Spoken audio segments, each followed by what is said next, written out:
Hello friends, आप सब कैसे हैं। आज का हमारा क्वेश्चन है right nurses responsibility in administration of these drug. हमने कल क्वेश्चन पढ़ा था एंटी ट्यूबरकुलिन ड्रग्स, तो हमारा ये फर्स्ट का सी क्वेश्चन है। तो इसमें भी एंटी ट्यूबरकुलिन ड्रग्स को देते टाइम हमें नर्सेज को क्या रिस्पॉन्सिबिलिटी रखनी चाहिए, वो यहाँ पर क्वेश्चन पूछा गया है। अब हम देख लेते हैं। Contraindicated in liver disease, अगर किसी को लिवर डिसीज है तो हम आइसोनियाजाइड उसको नहीं दे सकते हैं।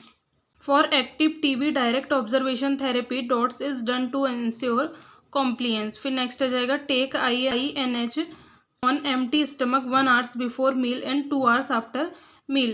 हमें एक घंटे खाना खाने से पहले या फिर खाना खाने के 2 घंटे के बाद में आइसोनियाजाइड को एडमिनिस्टर करना चाहिए। नेक्स्ट आ जाता है monitor tingling numbness burning pain related to pyridoxine vitamin B6 deficiency. फिर नेक्स्ट आ जाता है monitor liver function test and instruct patient to avoid alcohol. अब हम इसकी रिस्पॉन्सिबिलिटीज़ देख लेते हैं। पेशेंट असेसमेंट में, ड्रग एडमिनिस्ट्रेशन में, पेशेंट एजुकेशन में, monitor and side effect management में। फिर आ जाएगा डॉट्स में, डायरेक्ट ऑब्जर्वेशन थेरेपी में। फिर नेक्स्ट आ जाएगा इन्फेक्शन कंट्रोल में। अब हम इसको एक एक करके देखते हैं कि क्या क्या रिस्पॉन्सिबिलिटीज़ हैं। फर्स्ट आ जाती है patient assessment. Assess the patient history of tuberculosis and previous drugs.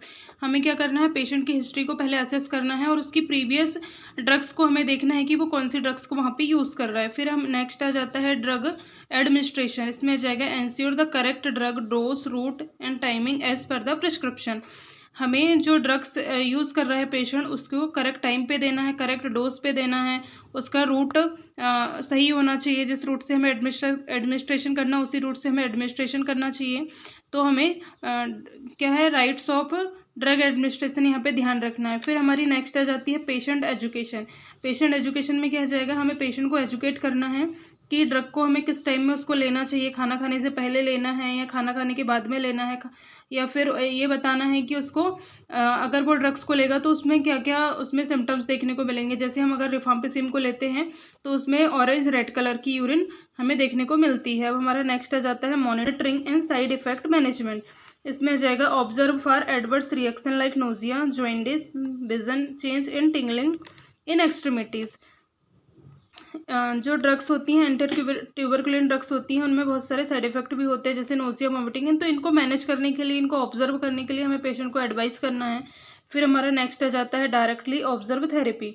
Directly observe therapy में हमारी आ जाती है डॉट्स आ जाती है। इसमें हमें कॉम्प्लिकेशन को भी देखना है और उसके हाई रिस्क अगर पेशेंट है तो उस टाइम में भी हमें पेशेंट को ऑब्जर्वेशन में रखना है। फिर नेक्स्ट आ जाती है इन्फेक्शन कंट्रोल। इन्फेक्शन कंट्रोल में क्या जाता है, educate the patient to cough and etiquette and importance of ventilations of prevent TB spread. तो जो पेशेंट होता है, जो ट्यूबरकुलोसिस होती है वो क्या होती है, कम्युनिकेबल डिसीज होती है, वो स्प्रेड होती है बाय द ड्रॉपलेट्स। तो हमें पेशेंट को इन्फेक्शन को फैलाने से, स्प्रेड होने से बचाना है। तो हमें पेशेंट को क्या करना है, वहाँ पे वेंटिलेटेड जगह में उसको रखना है और उसके हमें उसके कॉन्टेक्ट में आने से हमें बचना है। तो यहाँ पे हमारा ये क्वेश्चन फिनिश होता है। Thank you for watching this video.